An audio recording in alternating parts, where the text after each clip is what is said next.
ఇర్మియా ప్రవచన గ్రంథం 1వ అధ్యాయం 8వ వాక్యాన్ని మనం చదువుకుందాం. మీకు ఇవ్వబడిన వాగ్దానాన్ని చూడండి అమ్మా. వాగ్దానం ఇలా పెట్టుకొని చూడండి అమ్మా.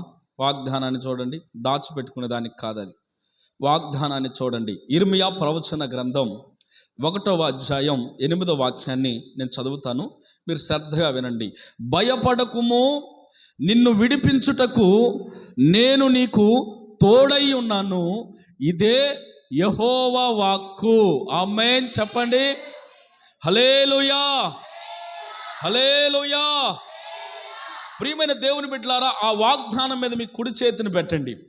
ఎడమ చేతిలో వాగ్దానం పెట్టుకొని వాగ్దానం మీద కుడి చేతిని పెట్టి నేను చెప్పిన ప్రార్థన చేయండి. దేవా యేసయ్యా, ఈ సంవత్సరమును ఇచ్చిన ఈ వాగ్దానము ఈ 2025వ సంవత్సరములో నా బ్రతుకులో ఇది నెరవేర్పు కలుగునుగాక, నా బ్రతుకులో ఇది నెరవేర్పు కలుగునుగాక, నా బ్రతుకులో ఇది నెరవేర్పు కలుగునుగాక. యేసు నామములో అడుగుచున్నాము తండ్రి, ఆమేన్, ఆమేన్, హల్లెలూయా. అందరు తలలెత్తి నా వైపు చూడండి, నేను వివరించి మీకు చెప్తాను ఈ వాక్యాన్ని. ప్రియులారా, ఇక్కడ రాయబడిన మాట ఏమిటి అని అంటే, ఇక్కడ రాయబడిన మాట మనం చదువుకున్నటువంటి మాట ఏమిటంటే, భయపడకుము, నిన్ను విడిపించుటకు నేను నీకు తోడై ఉన్నానని మన దేవుడైన యేసుక్రీస్తు ప్రభువే ప్రమాణపూర్వకంగా నీకు తెలియజేస్తున్నాడు. హల్లెలూయా.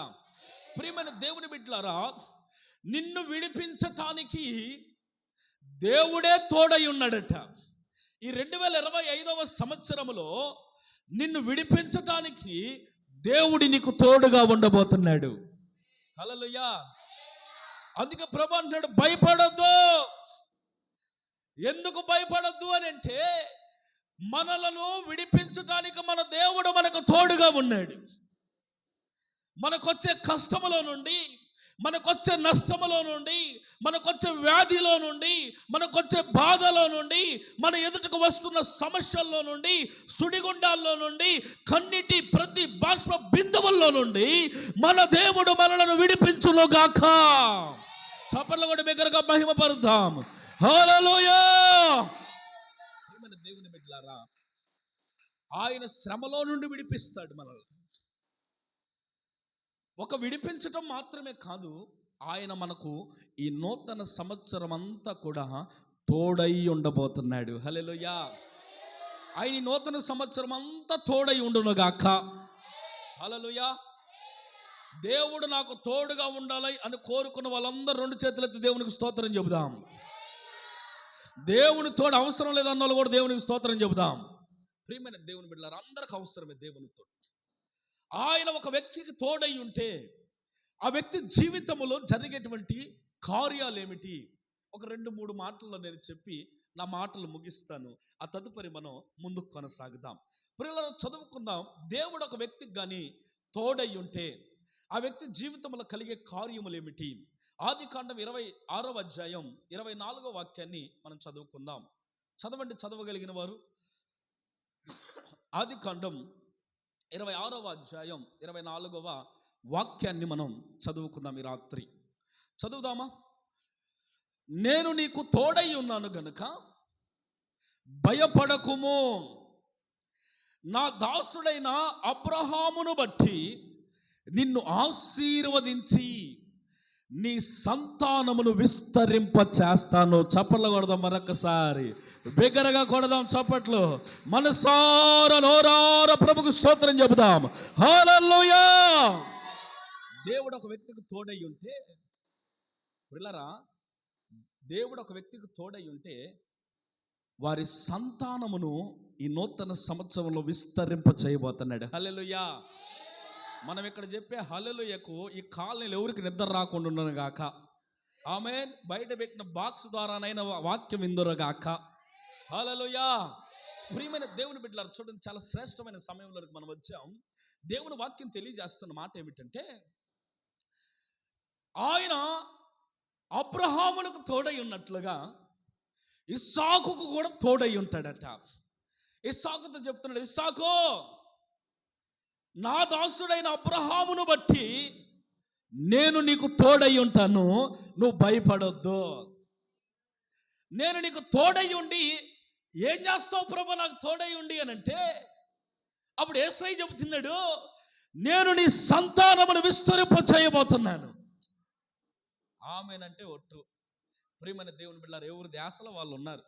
కానీ అండి, మీ ఇష్టం మీది, నా ఇష్టం నాది. కాబట్టి ప్రియులారా చూడండి, ఇస్సాకుతో ప్రభు చెబుతున్నాడు, ఇస్సాకు, మీ నాన్నను బట్టి, నా దాసుడైన అబ్రహామును బట్టి నేను నీకు తోడై ఉంటాను, నీ సంతానమును నేను విస్తరింప చేయబోతున్నాను. హల్లెలూయా. దాని అర్థం ఏమిటి అని అంటే, ఈ సంవత్సరం సంతానము లేని వారికి నూతన సంవత్సరముల దేవుడు సంతానమునిచ్చునగాక. విశ్వాసంతో చెప్పండి గట్టిగా, ఆమేన్. హల్లెలూయా. ఈ రాత్రి ఉజ్జీవముతో ఈ రేకులు ఎగిరిపోవాలి. హల్లెలూయా. అబ్బే, రేకులు ఎగిరిపోవాలంటూ ఎగరకూడదనేమో, మరి ఎగిరిపోయేదట్టు చెప్పు గట్టిగా, గుండెలు పగిలేదట్లుగా చెప్పు, దేవుణ్ణి ఆస్వాదిద్దాం. హల్లెలూయా. సంతానము లేని వారికి సంఘములో దేవుడు సంతానమును అనుగ్రహించునుగాక. ఆమేన్. ప్రియమైన దేవుని బిడ్డలారా, అబ్రహాముతో ప్రభు చెప్పాడు, అబ్రాము, నీకు సంతానం లేదని నువ్వు బాధపడుతున్నావు. అబ్రహాముకు అన్నీ ఇచ్చాడు దేవుడు. ఇంతకు అబ్రాము తెలుసా మీకు? ఎడన్నా కనిగిరి మార్కెట్లో ఏమైనా పరిచయమా? కాదు కదా. బైబిల్ గ్రంథంలో ఉన్న అబ్రాము సంగతి మాట్లాడుతున్నా. ఆ మధ్య పేతురు పత్రిక చదువుతుంటే, మొదటి పేతురు అని అన్నా రెండో పేతురు కూడా ఉంది కదా, వీళ్ళిద్దరే వాళ్ళ అన్నదమ్ములా అని అడిగాడు ఒక ఆయన. కాదు ప్రియరా, అబ్రహాముకు బిడ్డలు లేరు. ఏం లేరమ్మా? బిడ్డలు లేరు.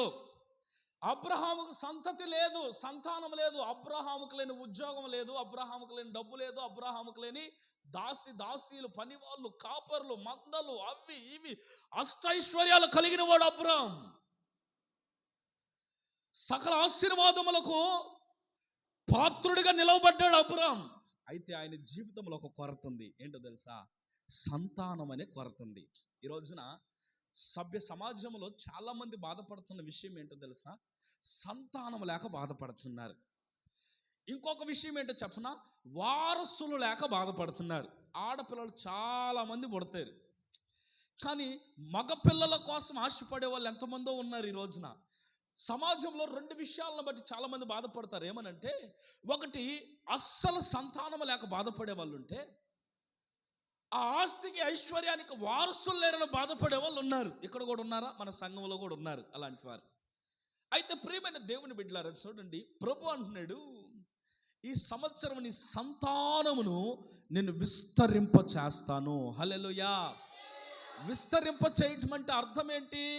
ఒకళ్ళుంటే, ఒక కుటుంబంలో ఒక బిడ్డే పుట్టి నీకు ఇంకా బిడ్డలు పుట్టకుండా ఆగిపోయారా? ఈ నూతన సంవత్సరం 2025 సంవత్సరములో దేవుడు ఇద్దరుగా, ముగ్గురుగా, నలుగురుగా మార్చునగాక. హల్లెలూయా. అస్సలు బిడ్డలు పుట్టలేదా? ఈ 2025 సంవత్సరంలో దేవుడు ప్రారంభించబోతున్నాడు. నీ గర్భఫలమును దేవుడు ముట్టబోతున్నాడు. నీ గర్భద్వారములను నా దేవుడు తెరవబోతున్నాడు. ఈ సంవత్సరం సంతానము లేని వారికి విస్తారమైన సంతానాన్ని దేవుడు అనుగ్రహించునగాక. హల్లెలూయా. వారసులు లేరని బాధపడుతున్న వారికి వారసులను కూడా నా దేవుడు అనుగ్రహించునగాక. ఆమేన్. హల్లెలూయా. పిల్లరా, ఈ సంవత్సరం ప్రభు మాట్లాడమన్న మాట నేను అనుకొని మాట్లాడుతున్న మాట కాదు. ఇది ప్రభు నాకు ఇచ్చిన ప్రేరేపణ. ఈ మాట కొరకు ఎన్నో రోజులు ప్రార్థన చేస్తే, ఉపవాసాలుంటే ప్రభు నాకు ఇచ్చిన ప్రేరేపణల నుండి వస్తున్న మాటలు ఇవి. ఈ మాటలు నిశ్చయముగా ప్రభు జరిగిస్తాడు. నమ్మిన వాని ప్రతి జీవితములు ఈ మాటలు జరుగునగాక. పిల్లరా చూడండి, అబ్రహాముకు అప్పటి వరకు సంతానం లేదు. అయితే దేవుడు ఒకరోజు ప్రత్యక్షమై అబ్రాహాముతో అడుగుతున్నాడు, అబ్రాహాం, నీకు ఇంకేమన్నా కావాలా? ఇంకేంటి నీ బ్రతుకులో కొరత అంటే, అప్పుడు అబ్రాహాం చెప్పాడు, అయ్యా, ఇంత సంపాదించిన, ఇంత ఆస్తి నేను కూడగట్టుకొని తొలతూగుతున్నా, ఈ ఆస్తి అంతా నా పెద్ద దాసుడైన ఎలియాజరు గారు అనుభవించవలసిందే కదా, మరి వాని వశం అవ్వాల్సిందే కదా, మరి నా పరిస్థితి ఏంటయ్యా, నాకు వారసులు లేకపోతే ఎలా అని చెప్పి అబ్రాహాం బాధపడుతూ ఉన్నప్పుడు, పిల్లరా, అప్పుడు యేసయ్య అన్నాడు, ఆకాశం వైపు చూడు, ఆకాశములో ఉన్న నక్షత్రముల వలె నీ సంతానాన్ని నేను అభివృద్ధి చేస్తాను. సముద్రం అందరి ఇసుక రేణువులను చూడు, ఇసుక రేణువుల వల్ల నీ సంతానమును నేను విస్తరింప చేస్తాను అని అన్నాడు.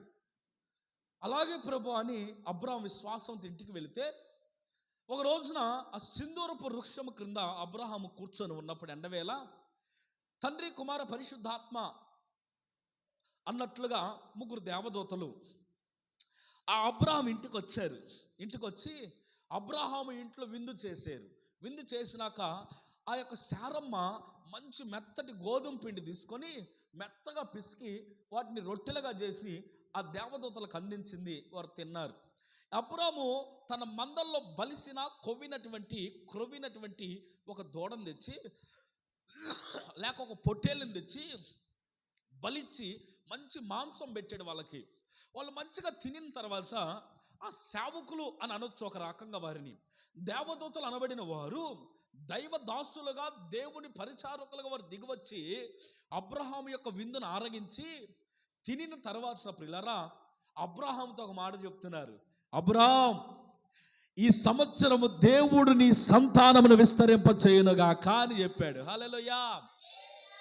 అప్పుడు శారమ్మ ఏం చేసిందంటే పెదాలతో ఒక నవ్వు నవ్వింది, ఎక్కిలిగా నవ్వితే ఎందుకో తెలుసా, నాకే 90 ఏండ్లు వచ్చినాయి, మా ఆయనకి ఇంచుమించుకు 99-100 సంవత్సరాలు వచ్చినాయి, నా గర్భసంచి కూడా ఉడికిపోయింది, ఇప్పుడు ఎలా పుడతారు నాకు పిల్లలు అని చెప్పి ఆమె ఎక్కిలిగా నవ్వటం ప్రారంభిస్తే, ఆమె వైపు చూసి దేవదూతలు చెప్పారు, నిశ్చయముగా నువ్వు గుర్తుపెట్టుకో, వచ్చే సంవత్సరం ఇదే సమయానికి నీ ఒడిలో ఒక బిడ్డను ఎత్తుకొందువుగాక. హల్లెలూయా. అదే విధముగా శారమ్మ గర్భవతి అయింది. గర్భవతి ఒక కుమారుని పొందుకుంది. ఆయన పేరు ఇస్సాకు. ప్రియమైన దేవుని బిడ్డలారా, ఆ ఇస్సాకు పెద్దవాడైన తర్వాత ఆయనకు పెళ్ళయింది. ఆయన జీవితంలో కూడా సంతానము లేదు. అయితే ఆయన జీవితంలో సంతానము లేనప్పుడు ఆయన జీవితంలో ప్రభు చెబుతున్నాడు, ఇదిగో నేను అబ్రహాము అనబడిన నా దాసుడైన అబ్రహామును బట్టి నేను నీకు తోడై ఉంటాను. హల్లెలూయా. నేను నీకు తోడై ఉండి నీ సంతానమును కూడా ఆకాశముందున్న నక్షత్రముల వలె, భూమి మీద ఉన్న ఇసుక రేణువుల వలె నీ సంతానమును నేను విస్తరింపజేస్తాను. హల్లెలూయా. నీ సంతానము నేను విస్తరింపజేస్తాను అని ఆయనకి 2 బిడ్డలను ఇచ్చాడు. వారిద్దరి పేరు యాకోబు, ఏశావు. అక్కడి నుండి ఇక వంశావళులు స్టార్ట్ అయినాయి, ప్రారంభించబడినాయి. యాకోబు గర్భమున 12 గోత్రకర్తలు పుట్టారు. ఏశావు యొక్క జీవితం కూడా విస్తరింప చేయబడినట్లుగా బైబిల్లో రాయబడింది. ఏశావు అనబడిన ఆ ఇస్సాకు కుమారుడు, పెద్ద కుమారుడు ఆస్తి సంపాదించుకున్నాడు, వంశాన్ని విస్తరింప చేసుకున్నాడు. అయితే యాకోబు సంతానముల గురించి బైబిల్ గ్రంథంలో సూటిగా తేటగా రాయబడింది. యాకోబు యొక్క వంశావళి విస్తారముగా విస్తరించింది. హల్లెలూయా. అలాగనే ఈ రాత్రి దేవుని మందిరానికి వచ్చిన కొద్ది మందిలో ఒక్కదానమైన నీతో ప్రభు చెప్తున్నాడు, రాసి పెట్టుకో, నీ సంతానమును దేవుడు విస్తరింప చేయబోతున్నాడు. హల్లెలూయా. హల్లెలూయా. ఈ నూతన సంవత్సరముల వాగ్దానం మీద చేయి పెట్టి, నీ కుడి చేయి పెట్టి మనసార నోరార ప్రార్థన చేసుకున్న నీ జీవితంలో నా దేవుడు 100కి 100 పాళ్ళు ఈ వాక్యాన్ని నీ బ్రతుకులు నెరవేర్చునగాక. హల్లెలూయా.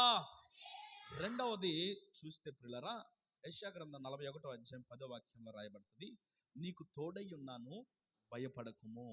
ప్రతి చోట ఈ మాట కనపడుతుంది, మీరు ఇది గమనించాలి. వాగ్దానంలో ఏ మాట ఉంది?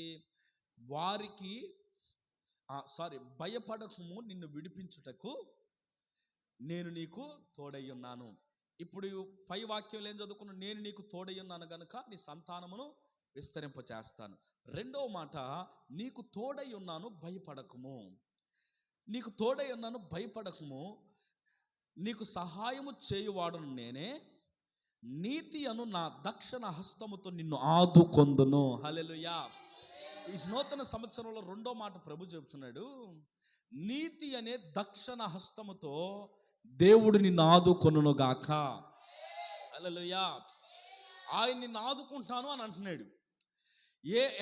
ఏ చేతితో ఆదుకుంటాను అంటున్నాడు? దక్షిణ హస్తం. దక్షిణ హస్తం అంటే మీకు తెలుసా?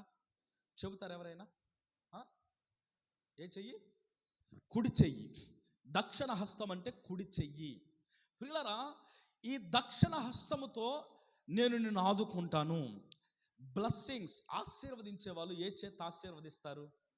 కుడి చేత ఆశీర్వదిస్తారు కదా. మరి ఎడమ చేత ఎందుకు ఆశీర్వదించరు? ఎడమ చేత ఆశీర్వదించరు. కుడి చేతితో ఆశీర్వదించబడుట శ్రేష్టం. ఆ కుడి చెయ్యి చాలా శ్రేష్టమైనది అని మనం అనుకోవాలి. ప్రియమైన దేవుని బిడ్డలారా, చూడండి, యాకోబు దగ్గరికి యోసేపు తన ఇద్దరు బిడ్డలను తీసుకొని వచ్చాడు. మనష్షే, ఎఫ్రాయిము అనే ఇద్దరు బిడ్డలను తీసుకొని వస్తే ప్రియులారా, ఆ ఇద్దరు బిడ్డలని యాకోబు ఎలా ఆశీర్వదించాడంటే అక్కడ రాయబడుతుంది. ఆదికాండం 48వ అధ్యాయం 13-14 వాక్యాలు చదివితే మీరు చదవద్ది, రాత్రి ఇంటికి వెళ్ళాక చదువుకోండి. కాబట్టి అక్కడ రాయబడుతుంది, ఇజ్రాయేలు అయినటువంటి యాకోబు యోసేపు పిల్లలైన మనష్షే, ఎఫ్రాయిములను తన కుడి చేతితోనేమో ఎఫ్రాయిమును దీవించాడంట, తన ఎడమ చేతితో మనష్షేని దీవించాడంట. ఎలా దీవించాడో తెలుసా? యోసేపు తన పెద్ద కుమారుడైన మనష్షేను, తన చిన్న కుమారుడైన ఎఫ్రాయిమును ఎలా తీసుకొని వచ్చాడంటే, ఇది యోసేపు, నేను యోసేపుని, నా కుడి చేతి వైపేమో పెద్దవాడైన మనష్షేని తీసుకొని వచ్చాడు, నా ఎడమ చేతి వైపేమో ఎఫ్రాయిం అనబడిన చిన్న కుమారుని తీసుకొని వచ్చాడు. ప్రియులారా, మీకు అర్థమయ్యేటట్లుగా చెప్పాలంటే, ఇప్పుడు మన దగ్గర ఇద్దరు పిల్లలు ఉన్నారు, వెంకట్రావు తర్వాత సుబ్బారావు. వీళ్ళిద్దరూ అక్షయను జాన్వేసులు ఉన్నారు. నన్ను సేవకునిగా నన్ను దీవించమని మీరు నా దగ్గరికి తీసుకొచ్చారు. వీరిలో పెద్దవాడు ఎవరు? అక్షయ్ అనే అబ్బాయి పెద్దవాడు. వీడినేమో నా కుడి చేతి వైపుగా తీసుకొస్తుంది అక్క, జాన్వేసులు అనేవాడిని నా ఎడమ చేతి వైపుగా తీసుకొస్తుంది. ఆ యోసేపు అలాగే తీసుకొచ్చాడు, పెద్దవాడినేమో కుడి చేతి వైపుకు తీసుకొచ్చాడు. ఇలా నిలబడి ఉంటే చిన్నవాడిని ఎడమ చేతి వైపుకు తీసుకొస్తే యాకోబట తన దక్షిణ హస్తమైన ఈ కుడి చేతిని చిన్నవాడైన జాన్వేసుల మీద పెట్టాడంట. హల్లెలూయా, హల్లెలూయా. ఈ ఎడమ చేతిని తీసి మనష్షే అనబడిన పెద్దవాడైన అక్షయ మీద పెట్టాడట. ఇప్పుడు ఎలా దీవించుంటాడు? ఇలా దీవించాడట. ఇలా దీవిస్తే పిల్లలు, దాని అర్థం ఏంటి తెలుసా? అప్పుడు యోసేపు అడుగుతున్నాడు, నానా నువ్వేంటి నాన్న పెద్దోడిని పెద్దోడిగా దీవించకుండా, చిన్నోడిని చిన్నోడిగా దీవించకుండా ఏంటి ఇలా దీవించావు అంటే, నేను అడుగుతాను యోసేపు కుడి చేతితో ఎందుకు దీవించాలి మీ నాన్న అని అంటే, కుడి చేతి ఆశీర్వాదం గొప్పది, హల్లెలూయా. ఎడమ చేతి ఆశీర్వాదం చిన్నది, హల్లెలూయా. అందుకని యాకోబు కళ్ళు కనపడటంలో, అప్పటికి కళ్ళు కనపడకపోయినా దేవుడు యాకోబులో ఉన్నాడు. యాకోబులో ఉన్న దేవుడు ఏం చేస్తున్నాడంటే, ఇదిగో ఎఫ్రాయిం అనబడిన చిన్నవాని మీద కుడి చేయి పెట్టాడు, మనష్షే అనబడిన పెద్దవాని మీద ఎడమ చేతిని పెట్టి దీవించాడట. అయితే ప్రియమైన దేవుని బిడ్డలారా, చరిత్రలో ఎక్కిన వాడు ఎవడో తెలుసా? ఎఫ్రాయిమే చరిత్రలో నిలబడిన వాడు, హల్లెలూయా. కుడి చేతితో దీవించబడిన వాడు. అతని పేరు ఏమిటంటే కుడి చేతి పుత్రుడు. ఏం పుత్రుడు? ఈ రోజుల్లో కొంతమంది పుత్రులు ఉన్నారు, ప్రవచనాల పుత్రుడట. ప్రియమైన దేవుని బిడ్డలారా, వాగ్దాన పుత్రుడట. అయితే లోకములో కూడా చాలా మంది ఉన్నారు. మనం ఆరాధిస్తున్న యేసయ్య పేరు ప్రవచనాల పుత్రుడు, మనం ఆరాధిస్తున్న యేసయ్య పేరు వాగ్దాన పుత్రుడు. అయితే ఈ చిన్నవాడైన ఎఫ్రాయిము పేరేంటో తెలుసా? ఏం పేరు? కుడి చేతి పుత్రుడు. హల్లెలూయా, హల్లెలూయా. దేవుని యొక్క దక్షిణ హస్తముతో దీవించబడిన పుత్రుడు ఇతడు. దేవుని దక్షిణ హస్తములో ఏమున్నాయి పిల్లరా? ఆయన దక్షిణ హస్తంతో ఆదుకుంటా అన్నాడుగా, ఏమున్నాయి ఆ దక్షిణ హస్తములో? చదువుదాం. కీర్తనల గ్రంథం 16వ అధ్యాయం 11వ వాక్యంలో చదివితే అక్కడ రాయబడింది, కీర్తనకారుడు అంటాడు, నీ కుడి చేతిలో, చదువుతామా, నిత్య సుఖములు కలవు అని రాయబడింది అక్కడ. హల్లెలూయా. యేసయ్య కుడి చేతులు ఏమున్నాయి అంటమ్మా? ఇప్పుడు నిత్య సుఖములు. ఇప్పుడు నీకు సుఖం కావాలా, కష్టం కావాలా? ఏం కావాలమ్మా? నీకేం కావాలి చెప్పమ్మా? సుఖం కావాలా, రెండు కావాలా? రెండు రావు. కోరికలో కూడా రెండు కావాలంట. చూడు, మరి ఏం చేద్దాం? ఇక ఎవరైనా ప్రియమైన దేవుని బిడ్డలారా, కష్టం కావాలి అంటే నీ మైండ్ ఆబ్సెంట్లో ఉంది, సరిగ్గా లేదు. ప్రియమైన దేవుని బిడ్డలారా చూడండి, యెహోవా చేతిలోనట, ఆయన కుడి చేతిలోనట నిత్య సుఖములు ఉన్నవి. హల్లెలూయా.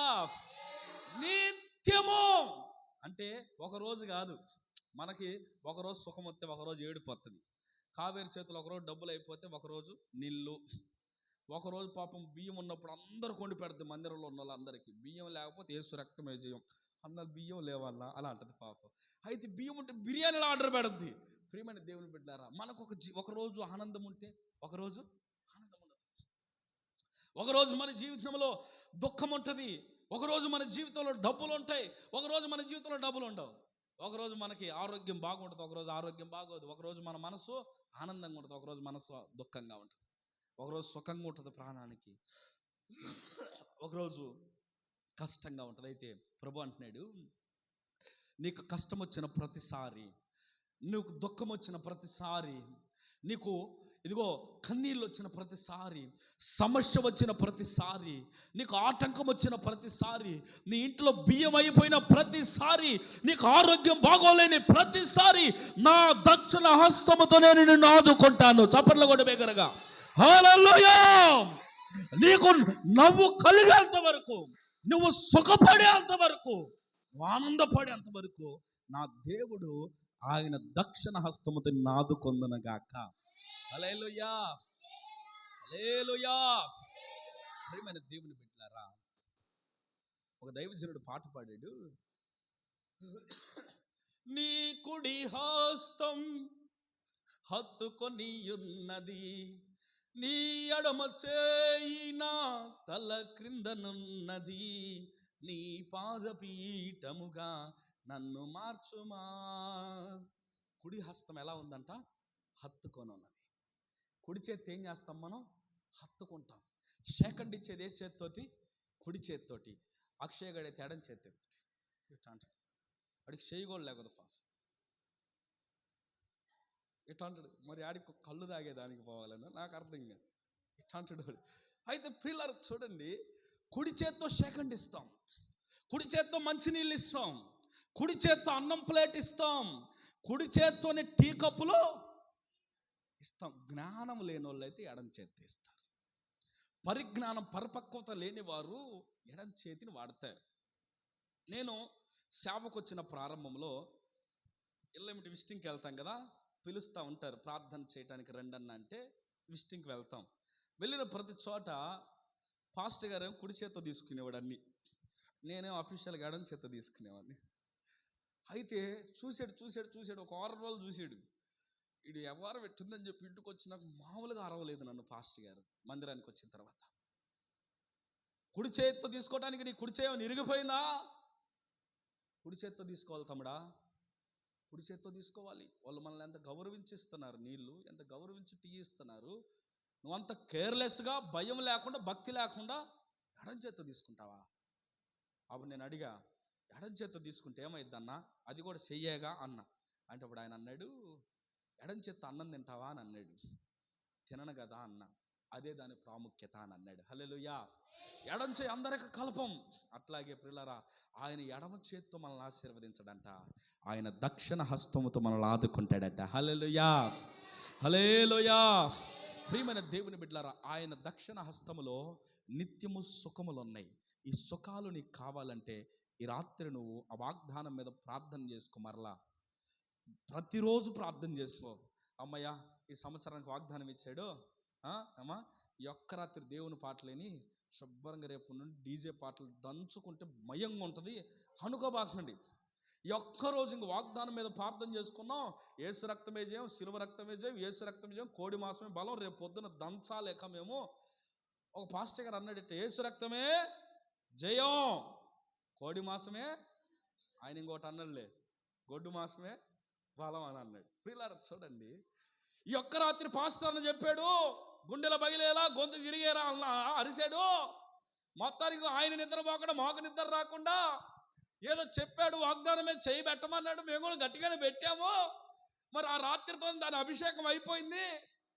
పిల్లలు చూడండి, దేవుడు మనల్ని అభిషేకిస్తాడు, కానీ మనం వాగ్దానాన్ని అభిషేకిస్తాం. ఓ నేను అభిషేకించేసి ఇంక ఈ సంవత్సరం అంతా నెరవేరును గాక. ఒక్క మాటలో ఆమె పిల్లరా, ఒక్క మాటలో జరగదు. ప్రతిరోజు ప్రార్థన చేయాలి. ఆయన చేతిలో ఒక్కరోజు ఉన్నాయి ఆ సుఖాలు. నిత్యము ప్రతి దినం, ప్రతి క్షణం, ప్రతి గంట, ప్రతి నిమిషం ఆయన చేతిలో నిత్య సుఖములు ఉన్నాయి. ఈ నిత్య సుఖాలు నీకు కావాలంటే నేను ఒక్కటే మాట చెప్తాను మీకు అర్థమయ్యేలాగా. నువ్వే రోజు ఈ వాగ్దానాన్ని పట్టుకొని ప్రార్థన చేస్తావో ఆ రోజంతా నీకు దేవుడు సుఖమును అనుగ్రహించునుగాక. ఆమేన్, హల్లెలూయా. నువ్వు వాగ్దానమును పట్టుకొని ప్రార్థన చేయనంత కాలం నీ జీవితంలో కన్నీళ్ళే వస్తాయి, నీ జీవితంలో కడగండ్లే వస్తాయి, నీ జీవితంలో నిట్టూర్పులే వస్తాయి. ఇది నేను పెట్టే శాపం కాదు. ఇది ప్రియులారా, నువ్వు ప్రార్థన చేయకపోతే దేవుడు నిన్ను ఆశీర్వదించడు. నువ్వు ప్రార్థన చేయకపోతే ఈ వాగ్దానం నీ జీవితంలో నెరవేరదు. ఏదో ఆ అమ్మగాని ఏదో ఈ బూడిద గుమ్మడికాయకు ఒక బెజ్జం పెట్టి ఒక కర్ర దాంట్లో ఇరికిచ్చి టింగ్ టింగ్ టింగ్ టింగ్ నా తల్లని రాజు ఆడున్నాడే టింగ్ టింగ్ రాణిగా నువ్వు సిద్ధపడాలే టింగ్ టింగ్ అంటే కాదు. ఆ ఒక్కరోజు చెప్పింది. మా ఊర్లో నాకు ఫోన్ చేశాడని చెప్పానే బాప్తిసం కొరకు. ఆ అన్న ఏం చేశాడంటే చదువుకునే రోజుల్లో మామూలు స్టైల్ కాదు, అందరికి తలా 150 ఇస్తే హాస్టల్లో వాళ్ళ నాన్న ఆ అన్నకు మాత్రం 1500 ఇవ్వాలి, లేకపోతే ముక్కు మీద ఉంటుంది కోపం పాపం. పిల్లరా అంతా ఆ డబ్బులన్నీ మంచి మంచి బట్టలు వేసి అబ్బో సైకిల్, రేంజర్ సైకిల్ అనమాట. ఏం సైకిల్ తమ్ముడు? గేర్ల సైకిల్?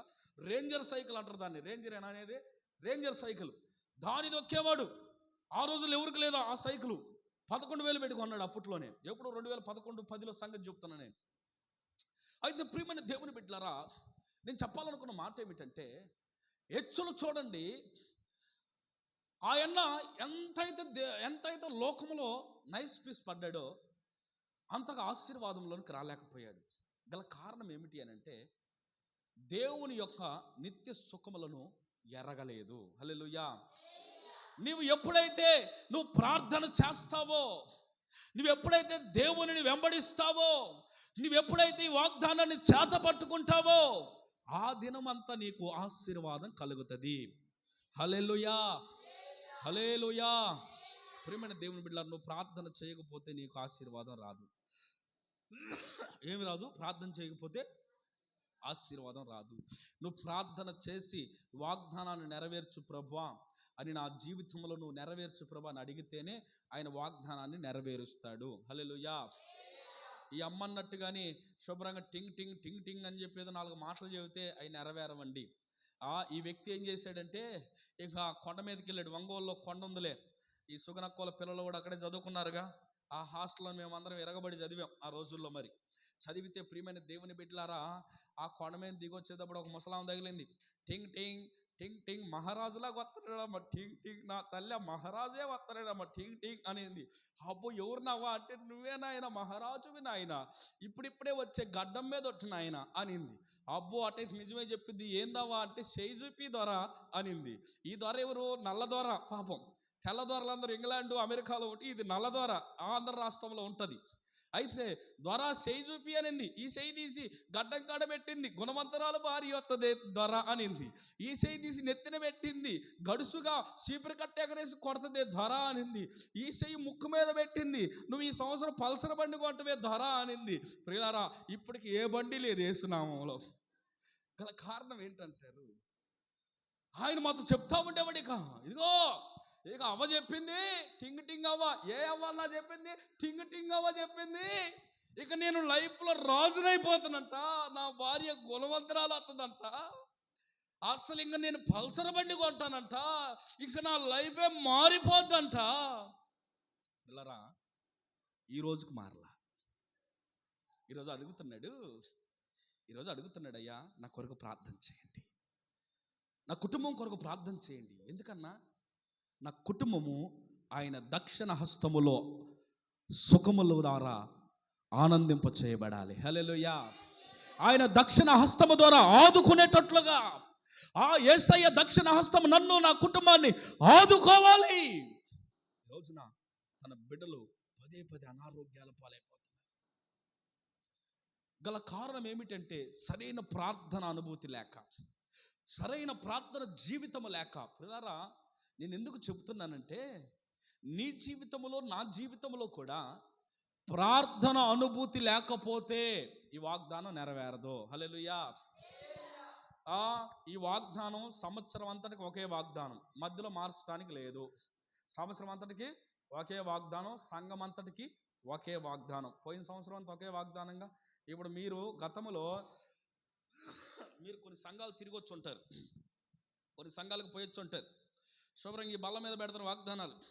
ఇంకా పేకాట్లాగా పైకి కింద కొట్టి బుర్రై మళ్ళీ బుర్ర అంటే అప్పుడే మళ్ళీ పేకల్లాగా పడి ఈడ బెట్టంగానే వచ్చి ఒక్కొక్క ఆయన ఒక్కొక్కటి లాగుతాడు. తండ్రి కుమార పరిశుద్ధాత్మ ఈరోజు మంచి వాగ్దానం రావాలయ్యా, ఇదిగో ప్రభు నేను 100 రూపాయల కానుక ఎత్తున్నా, యేసు రక్తమే చేయమన్నాడు, 100 పెడితే నీకు అర్థం కానీ నీ ఆరోగ్యం నశించునుగాక, అయినా కూడా నేను నిన్ను బాగు చేసేదనులే కుమారుడా అని అంటాడు. అయితే ముందేమని వచ్చింది, నీ ఆరోగ్యం నశించునుగాక అని అంటే అబ్బో ఈడికి కిడ్నీలు కొట్టే పోతుంది ఈ సంవత్సరం అంతేనంటారా? ప్రియమైన దేవుని బిడ్డలారా, చూడండి, అది కాదు వాగ్దానం. ఒక సంవత్సరం సునీల్ కుమార్ అన్న వాళ్ళ చర్చిలో నాకు ఒక వాగ్దానం వచ్చింది, నేను నీకు ఆరోగ్యమును కలుగు చేసేదను. హల్లెలూయా. అప్పటికి నా ఆరోగ్యానికి వచ్చిన డోకా ఏమీ లేదు. అప్పుడు వచ్చిన వాగ్దానం ఏంది, నేను నీకు ఆరోగ్యమును కలుగు చేసేదను. అబ్బాయి ఇది బాగలేదని చెప్పి ఇంకో వాగ్దానం తీసుకున్నా, శాశ్వతమైన కృపతో నేను నీకు తోడై ఉంటాను అని వాగ్దానం వచ్చింది.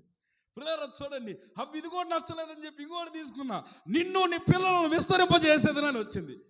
అప్పుడు నాకు పెళ్ళే కాల 14 సంవత్సరాలు. అప్పుడు నేను అనుకుంటున్నా ఈ సంవత్సరం పెళ్ళేదట్టు అనుకోవాలా? నో, కాదు. వాగ్దానం అనేది సంవత్సరానికి ఒకటే వాగ్దానము. నువ్వు విశ్వసిస్తే నీ జీవితంలో నెరవేర్పు కలుగుతుంది. ఈ వాగ్దానాన్ని ఈ సంవత్సరం అంతా నువ్వు నమ్మాలి. నమ్మి ఈ వాగ్దానం నా జీవితంలో నెరవేర్చు ప్రభువా, నువ్వు నాకు తోడై ఉంటానన్నావు, నాకు నీ దక్షిణ హస్తాన్ని తోడుగా ఉంచుతానన్నావు, నీ దక్షిణ హస్తములో దాచబడిన నిత్య సుఖములు నాకు అనుగ్రహిస్తానన్నావు, అయ్యా నా సంతానమును విస్తరింప చేస్తానన్నావు అని నువ్వు ప్రతి దినం ప్రార్థన చేయాలి పిల్లారా. అప్పుడే ఈ వాగ్దానము నీవు నీ కుటుంబం స్వతంత్రించుకుందరుగాక. హల్లెలూయా. ఇర్మియా గ్రంథం 30 వాక్యంలో రాయబడిన మాట, నిన్ను రక్షించుటకు నేను నీకు తోడై ఉన్నాను. హల్లెలూయా. ఇర్మియా గ్రంథం 30 వాక్యంలో నిన్ను రక్షించుటకు, చెప్పు కావేరి, ఎవరిని రక్షించటానికి? నిన్ను రక్షించటానికి నేను నీకు తోడై ఉన్నాను. నిన్ను చెదరగొట్టిన జనములన్నిటినీ నేను నాశనము చేసేదను. హల్లెలూయా. నిన్ను ఎవరైతే నాశనమైపోవాలని, నిన్ను చెదరగొట్టాలని, నీ కీడు కోరుకుంటున్నారు, నీ నాశనం కోరుకుంటున్నారు, నీ కాళ్ళు ఎరగాలని, నీ చేతులు ఎరగాలని, నీ అన్నీ కోరుకుంటున్నారు, వాళ్ళందరినంట యేసయ్య నీ పక్షమున నిలబడి నాశనం చేయబోతున్నాడు. హల్లెలూయా. హల్లెలూయా. నువ్వు వ్యాపారం పెట్టుకున్నావు, ప్రతిరోజు నీ కొట్టుకాడికి వచ్చి నీ కొట్టులోనే కొనుక్కొని దీని వ్యాపారం నాశనం అవ్వాలని కోరుకుంటున్నావు, వాని ఆలోచనలు దేవుడు నాశనం చేయను గాక. హల్లెలూయా. ఎవడైతే నీ బ్రతుకు నాశనం అవ్వాలని కోరుకుంటున్నాడో, ఎవడైతే నీకు కీడు చేయాలని కోరుకుంటున్నాడో, ఎవడైతే కుక్క మీద, కోడి మీద, దాని మీద, దీని మీద, అన్నిటి మీద వంకల పెట్టి నిన్ను తిడుతున్నాడో, వాని ఆలోచనలన్నిటినంట యేసయ్య నాశనము చేస్తాడట. హల్లెలూయా. హల్లెలూయా. అంత మాత్రమే కాదు, ఆయన నీకు తోడై ఉండి నిన్ను రక్షిస్తానని చెప్తున్నాడు. హల్లెలూయా. ఆయన నీకు తోడై ఉండి నిన్ను రక్షిస్తాడట. మొదటి మాట ఏమని చెప్పాను? ఒకటి, ఆయన నీకు సంతానమునిస్తాడు, ఆయన నీకు తోడై ఉండి. రెండవది, ఆయన దక్షిణ హస్తంతో నిన్ను ఆదుకుంటాడు, ఆయన నీకు తోడై ఉండి. మూడవది, ఆయన నిన్ను రక్షిస్తాడు. హల్లెలూయా. ఎలాంటి సమయాల్లో నిన్ను రక్షిస్తాడు? చదువుతారా? కీర్తనల గ్రంథం 32 అధ్యాయం 7వ వాక్యంలో రాయబడింది, శ్రమలో నుండి నిన్ను రక్షించును. హల్లెలూయా. అమ్మా అంతే ఉందాడా? చదువుతావా? చదువు గట్టిగా. నా దాగుచోటు నీవే, శ్రమలో నుండి నీవు నన్ను రక్షించెదవు. హల్లెలూయా. యేసయ్య ఇప్పుడు ఏం చేస్తాడని చెప్పండి? శ్రమలో నుండి మనలను రక్షించునుగాక. హల్లెలూయా. శ్రమలో నుండి నిన్ను రక్షించునుగాక. ప్రియులారా, ఎవరికి చెప్పుకోలేనన్ని శ్రమలు నువ్వు అనుభవిస్తున్నావేమో, ఎవరికి చెప్పుకోలేనటువంటి నిందలు, అవమానాలు, నిష్ఠూర్పులు నువ్వు అనుభవిస్తున్నావేమో. నీకు బహుశ్రమ వచ్చింది నీ జీవితంలో, నువ్వు ఇరుకు మార్గంలో ఉన్నావు, నీ బ్రతుకు నిష్ఠూర విడుస్తూ ఉంది, నీ బ్రతుకు కరువులో పడిపోయింది, నీ బ్రతుకు ఇరకాటములో పడిపోయి శ్రమల పాలైపోయింది. నువ్వు అనుకుంటున్నావు, ఇప్పుడు నన్ను ఎవరు ఆదుకుంటారు, ఇప్పుడు నన్ను ఎవరు ఓదారుస్తారు, అయ్యో నాకు గొప్ప శ్రమ వచ్చిందే, నన్ను ఎవరు ఓదారుస్తారని నువ్వు అనుకుంటున్నావు. కానీ ప్రభు అంటున్నాడు, నీ శ్రమలో నేను నిన్ను రక్షిస్తాను. హల్లెలూయా, హల్లెలూయా. పిల్లరా చూడండి, ఒక ఆయనకి బోన్ క్యాన్సర్ వచ్చింది. ఒక ఆయనకి ఏమొచ్చింది? బోన్ క్యాన్సర్ వచ్చింది. ఎన్నో హాస్పిటల్స్కి తీసుకువెళ్ళారు, ఎక్కడ నయం కాలేదు. 50 లక్షల నుండి ₹1,00,00,000 ఖర్చు పెట్టారు. వాళ్ళ తల్లిదండ్రులు సేవకులైనప్పటికీ కూడా వాళ్ళకున్న పొలాలు, వారికి ఉన్న స్థలాలు అన్నీ అమ్మేసేసి ఆ యొక్క హాస్పిటల్ బిల్లులకి చాలా డబ్బులు కట్టారంట. కడితే ప్రియమైన వాళ్ళారా, ఆయన ఉన్నటువంటి ఆ శ్రమలు ఆదుకునే వాళ్ళు ఎవరు లేరు. ఒకప్పుడు ఈ బైబిల్ గ్రంథాన్ని నేల మీద పడేసి కాలుతో తొక్కినటువంటి ఆ యవనస్తుడు ఈరోజు బోన్ క్యాన్సర్తో శ్రమ పడతా ఉన్నాడు. దానిలో నుండి బయటికి వచ్చేటువంటి మార్గం లేదు, దానిలో నుండి ఆ ఉపశమనాన్ని పొందుకునే మార్గం లేదు. అలాంటప్పుడు వాళ్ళ అమ్మ పాస్టరమ్మ గారు, ఏందాక తమ్ముడు చెప్పాడు కదా, మా అమ్మ కన్నీటి ప్రవాహములు నేను కొట్టుకొని వచ్చానని, ఆ యొక్క సహోదరుడు వాళ్ళ అమ్మ రోజు కన్నీళ్ళు గార్చి ఉండేది. ఆ సహోదరుడు కార్ రేసులకు వెళ్ళేవాడు, బైక్ రేసులకు వెళ్ళేవాడు, సినిమాలో ఆడిటర్గా పనిచేసేవాడు. అలాంటి భయానకమైన పరిస్థితుల్లో ప్రియులారా, విచిత్రమైన సంగతి ఏంటి చెప్పనా, ఒకరోజు వాళ్ళ అమ్మ హాస్పిటల్కి వచ్చి చెప్పింది, నాయన నువ్వెంతో భక్తిగా ఉండేవాడివిరా చిన్నప్పుడు, ఎంతో చక్కగా పాడేవాడివి చిన్నప్పుడు, నువ్వెంతో చక్కగా వాక్యాన్ని వినేవాడివి చిన్నప్పుడు, ఇప్పుడు ఏమైందిరా నీకు, ఎందుకు ఇలా చేస్తున్నావు, ఇప్పటికైనా మించిపోయింది లేదు, డాక్టర్లు ఇంకొక 10 రోజుల్లో నువ్వు చనిపోతావని చెప్పారా, నా మాట విని ఈ వాక్యాన్ని చదువు నాయనా అని చెప్పి చిన్న బైబిల్ని ఆ సహోదరుడికి ఇచ్చింది ఆ తల్లి. ఇస్తే ప్రియమైన దేవుని బిడ్డలారా, విచిత్రమైన సంగతి ఏంటి చెప్పనా, ఆ బైబిల్ని అతను 3 రోజుల్లో చదివాడట. ఈ బైబిల్ని ఎన్ని రోజులు చదివాడు? 3 రోజులు ఈ బైబిల్ మొత్తాన్ని చదివాడు. చదివిన తర్వాత ఆ 3 రోజులు బైబిల్ చదివిన తర్వాత 4వ రోజు నుండి ప్రార్థన చేసుకుంటున్నాడట. 4వ రోజు నుండి ఏం చేసుకుంటున్నాడు చెప్పాలి?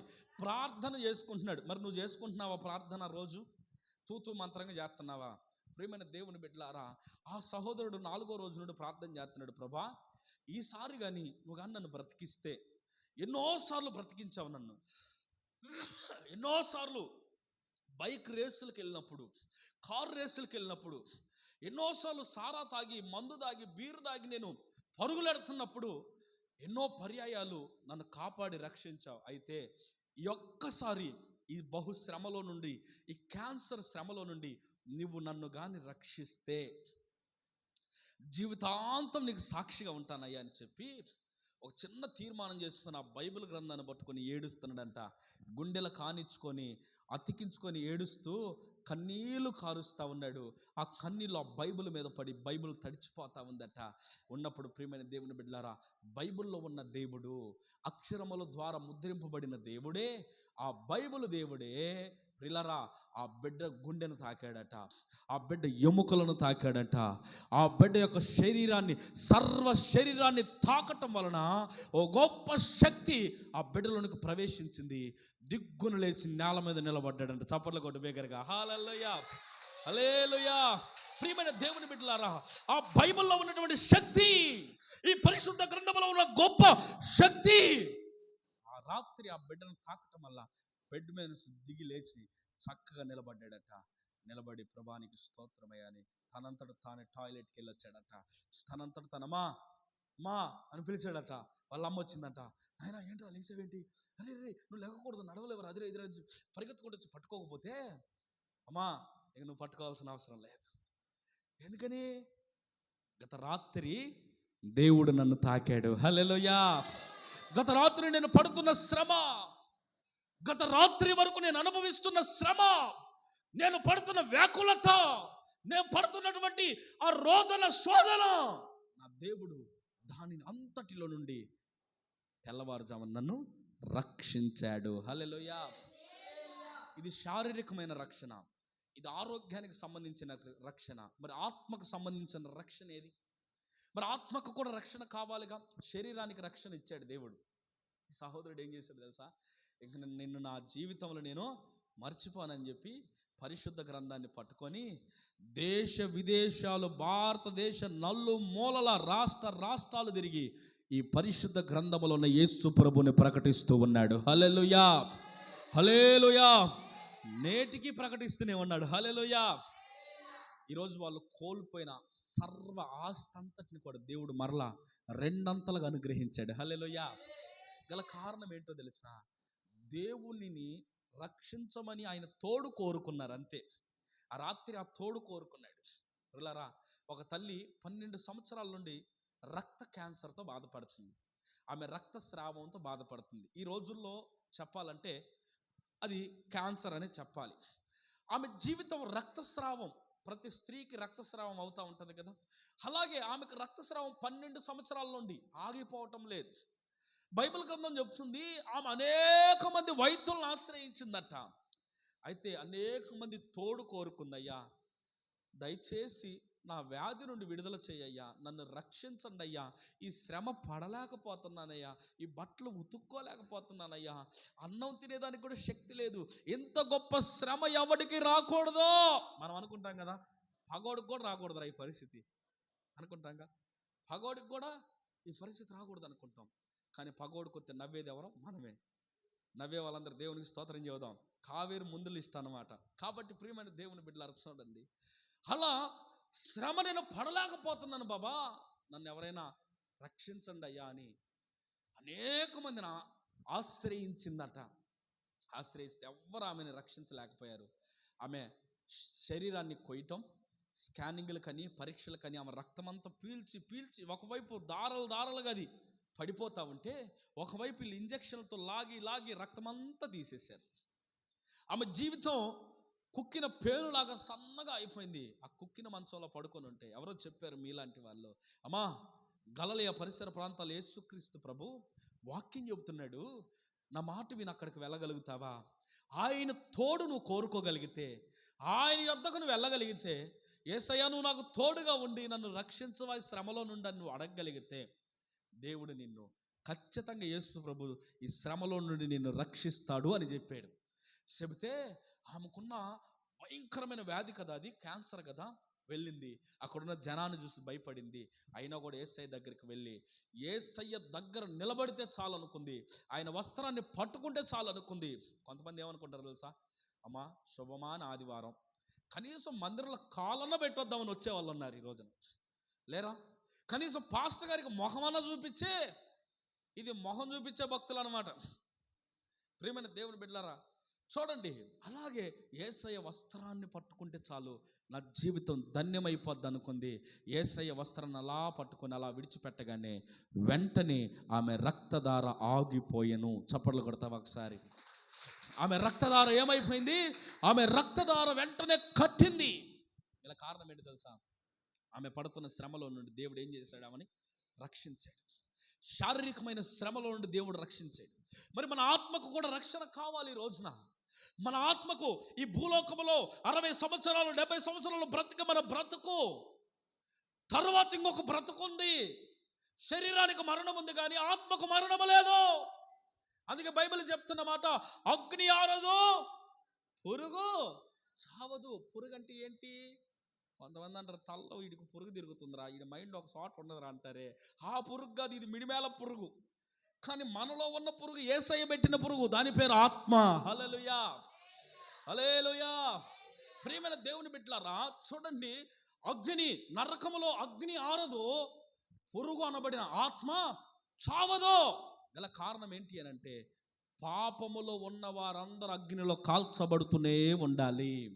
ఎవరైతే ప్రభువును తెలుసుకొని పరిశుద్ధమైన మార్గం అనబడిన ఈ పరిశుద్ధ మార్గమైన యేసయ్య మార్గంలోనికి నువ్వు రాగలిగితే, నీ జీవితాన్ని పరిశుద్ధంగా మార్చుకోగలిగితే, నీ జీవితంలో ఉన్న త్రాగుణ్ణి, నీ జీవితంలో ఉన్న అబద్ధాలను, నీ జీవితంలో ఉన్న పేకాటను, నీ జీవితంలో ఉన్న చెడు సహవాసాలను, నీ జీవితంలో ఉన్న ప్రతి విధములైన అపవిత్రమైన కార్యాలు అన్ని నువ్వు మానవేసి యేసయ్య మార్గంలోనికి నువ్వు రాగలిగితే, ఈ నూతన సంవత్సరం అంతా దేవుడు నిన్ను రక్షించును గాక.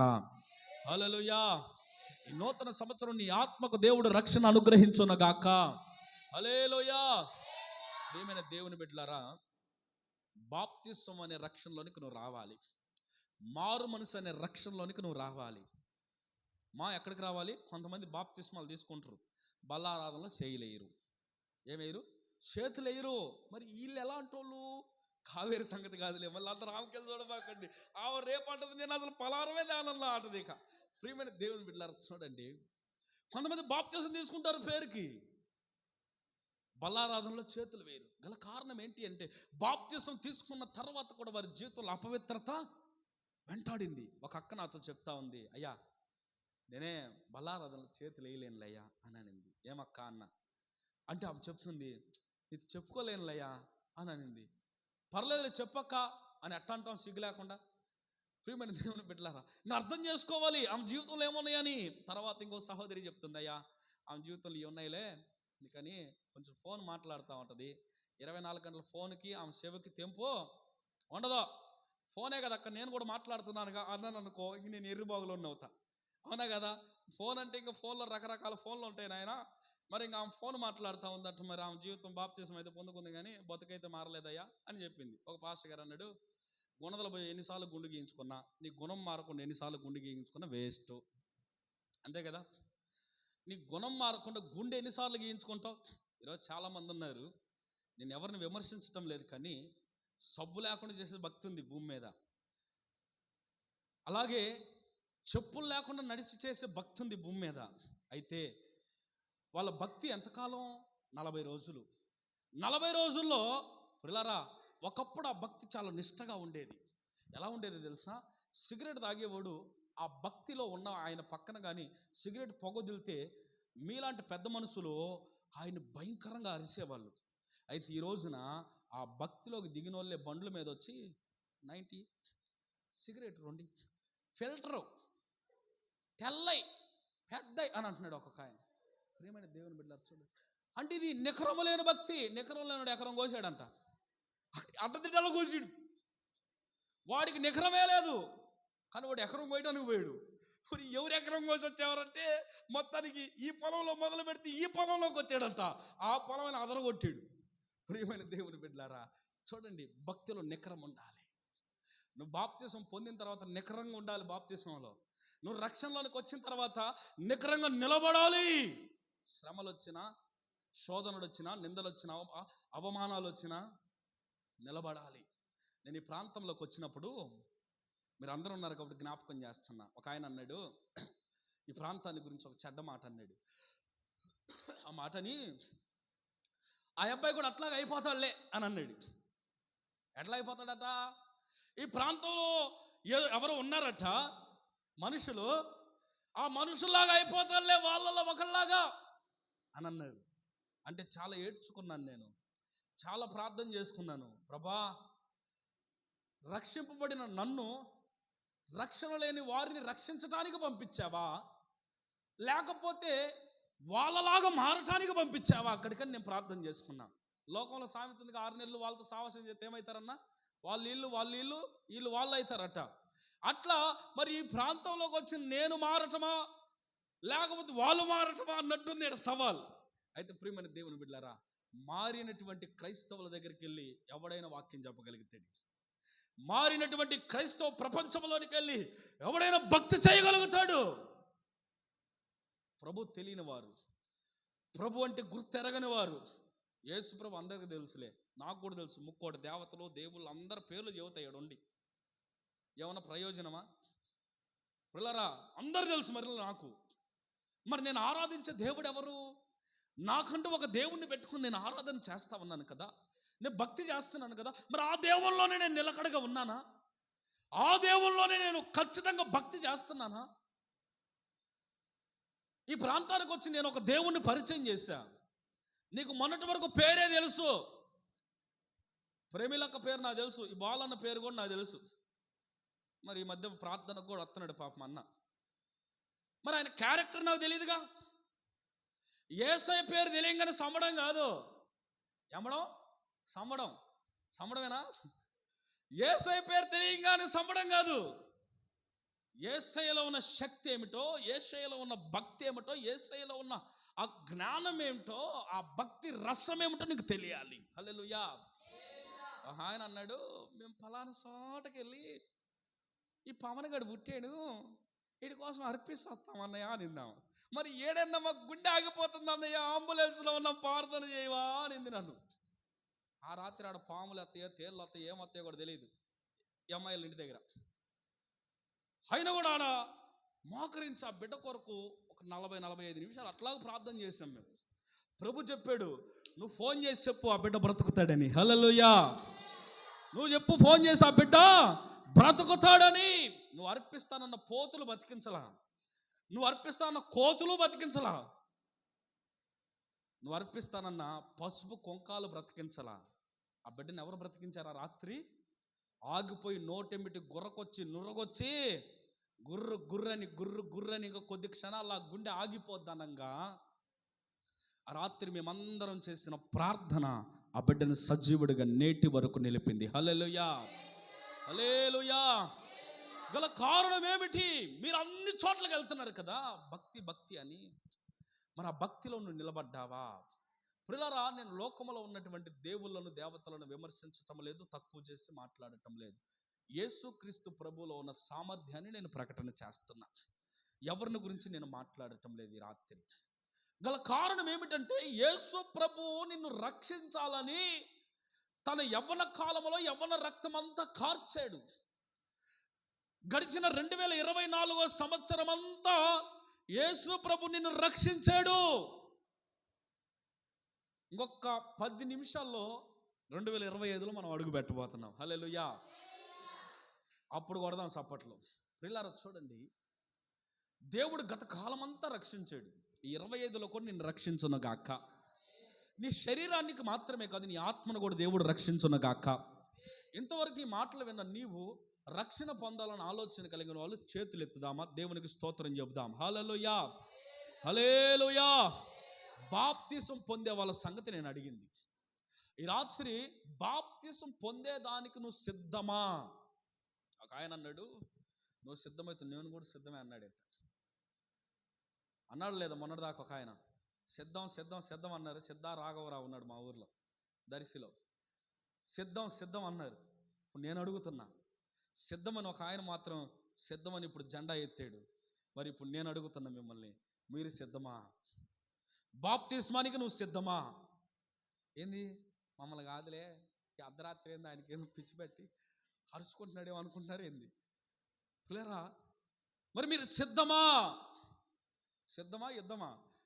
యుద్ధం అంటే ఏంది తెలుసా? మరలా నువ్వు బ్రతికిన ఆ పాత బతికే, ఆ రోత బతికే, ఆ పాపిష్టి బతికే, ఆ ముదనష్టపు బ్రతికే, ఆ నీచపు బ్రతికే, ఆ డీజే పాటల బతికే నీ బతుకంతా. మళ్ళీ యుద్ధం అంటే ఇంకా దాంతో పోయి యుద్ధం చేయాల్సిందే. యుద్ధం. ప్రియులారా చూడండి, నువ్వు సిద్ధమైతే రేపటి పగటి దినాన్నే మీకు బాప్తిస్మాలు ఇవ్వబోతున్నా. హల్లెలూయా. నువ్వు సిద్ధమా? యేసయ్యలోనికి రావటానికి నువ్వు సిద్ధమా?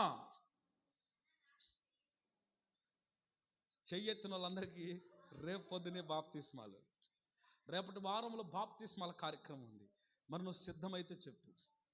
దేవుని కొరకు దేవుడు నన్ను రక్షించాలన్న ఆశ నీకు కలిగి ఉంటే, ఇక్కడ రక్షింపబడటం కాదు, 2025 రక్షింపబడటం కాదు, ఈ 60-70 సంవత్సరాలు నువ్వు రక్షింపబడటం కాదు. సహజంగా రక్షింపబడతావు. దేవుడు వాగ్దానం ఇచ్చాడు, నేను రక్షిస్తానన్నాడు ఆయన. అయితే ఆత్మ రక్షింపబడాలి. హల్లెలూయా. గతంలో కొంతమంది నాతో మాట ఇచ్చారు. ఇప్పుడు మాట ఇచ్చిన అడ్రస్ లేకుండా మెడ్రాస్ పోయింది. ఫోన్ ఎత్తట్లే. ఆడయ్యా నరాలు పట్టకపోయినాయ్యా అంటుంది. ఎవరు పట్టుకున్నారో మరి ఆమె నరాలు. ప్రియమైన దేవుని నరాలు పట్టకపోయినాయ్యా. ప్రియమైన దేవుని బిడ్డలారా, ఈ బలిపీఠం కాడ కూర్చొని బూతులు మాట్లాడట్లా, లేకపోతే చెడ్డ మాటలు పలకటం లేదు. ఈ బలిపీఠం దగ్గర నిలవబడి నీ ఆత్మ రక్షణార్థమై కొన్ని మాటలు పలకబడతా ఉన్నాయి. ఈ రాత్రి మాటలను నువ్వు స్వీకరించగలిగితే, ఒక తల్లి కన్నీటి ప్రవాహంలో ఒక గొప్ప దైవజనుడి రాత్రి మన మధ్యలోనికి వస్తే, మరి ఈ సేవకుని కన్నీటి వ్యధలో నుండి, ఈ గుండె కోతలో నుండి మీలాంటి ఆత్మలు అనేకముగా బయటకు వచ్చునగాక. హల్లెలూయా, హల్లెలూయా. ప్రియరా, ఇక్కడ చేసిన ఈ మోకాళ్ళ ప్రార్థన ఎప్పుడు వ్యర్థం కాకుండా ఉండునుగాక. హల్లెలూయా. ప్రతి సంవత్సరం బాప్తిస్మాలు ఇస్తున్నాం. ఈ సంవత్సరం ఎవరు సిద్ధపడుతున్నారు? ప్రభు చెప్తున్నాడు, నేను సిద్ధపడమంటున్నాడు. ప్రభు నిన్ను ప్రేరేపిస్తున్నాడు. ఇప్పుడు నాకు చెప్పకపోయినా నీ మనసులో సిద్ధపడు. ఈ కూడిక అయిపోయిన తర్వాత నీ పేరు నా దగ్గరకు వచ్చి రాసుకో. రేపు నూతన సంవత్సరంలో 5వ తారీఖు ప్రభు బల్లారాధన ఉంటుంది. ఆ ప్రభు బల్లారాధనలో నువ్వు కూడా చేతులు వేయదువుగాక. నేనే ఫోన్ మాట్లాడాలని నాకు కుదరదులే అంటే ఇంకా కుదరకుండానే పోదువుగాక. ప్రియమైన దేవుని చప్పట్లు కొట్టమ్మ, కొట్టినట్టే ఉంది.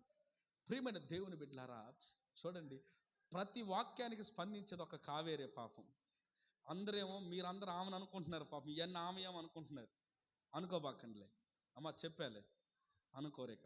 కాబట్టి ప్రియమైన దేవుని బిడ్డలారా, చూడండి, మన ఆత్మ రక్షింపబడాలి. ఏదో నాకు టైం గడవక ఇంకొక 10 నిమిషాలు ఉంది నూతన సంవత్సరానికి, a wish you happy new year 2025 అని చెప్పేదానికి దాని కొరకు ఎదురు చూస్తున్నాడు పాస్టర్ అన్న. లేకపోతే ఏదో చిన్న గిఫ్ట్ ఇస్తానన్నాడు, కేక్ కూడా పెడతానన్నాడు. No no no no, time waste మాటలు కాదు ఇవి పిల్లరా.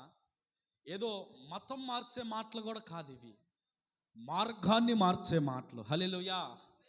ఇది మతం మార్చడం కాదు. క్రైస్తవ్యం ఒక మతము కాదు. క్రైస్తవ్యం ఒక మార్గం. క్రైస్తవ్యం ఒక మాధురి. నీ బ్రతుకు మార్చుకోమని చెప్తుంది క్రైస్తవ్యం. నీ బుద్ధి మార్చుకోమని చెప్తుంది క్రైస్తవ్యం.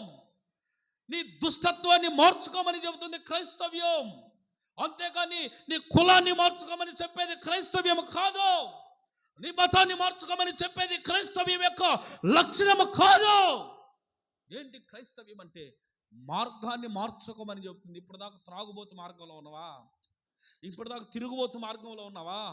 ఇప్పుడు దాకా ఆడ మాట్లాడ ఈడ మాట్లాడ ముసలమ్మ ముచ్చట్లు చెప్పే మార్గంలో నువ్వు ఉన్నావా?